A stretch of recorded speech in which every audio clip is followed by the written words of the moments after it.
সবাইকে সালাম, আসসালামু আলাইকুম। সবাইকে সকালের শুভেচ্ছা। তো অনেক দিন পর ভিডিও করতেছি। তো আসলে আমাদের সাভার জামসিং 1 নং ওয়ার্ড ও পাতলে ইউনিয়নের সাথেই জামসিং বর্ডার।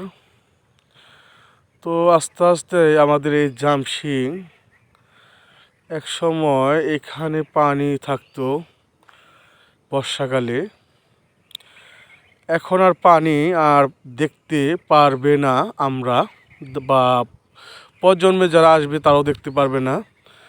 তো এখান থেকে অনেক নৌকা বাঁধা থাকতো, আর এখন এখানে প্লট করে কি সুন্দর হাউজিং করে ফেলেছে, কি সুন্দর বাউন্ডারি। মানুষ কি কখনো কল্পনা করেছে যে এইখানে এরকম হবে? তো আমি যেটুকু ধারণা আমার নিজে থেকে, যে আসলে আমি জীবনে কল্পনা করি নাই যে এইরকম একটা পরিস্থিতি, দল বা পানি থাকতো বর্ষা মাসে, এখানে ঘাস হতো। আর এখন সেই জায়গাটার মধ্যে দেখতে পারতেছেন কি সুন্দর প্লট করে এখানে বিক্রি করতেছে। তো এখানে এক সময় ঘর বাড়ি হবে, মানুষ থাকবে, অনেক সুন্দর দেখতে পারতেছেন।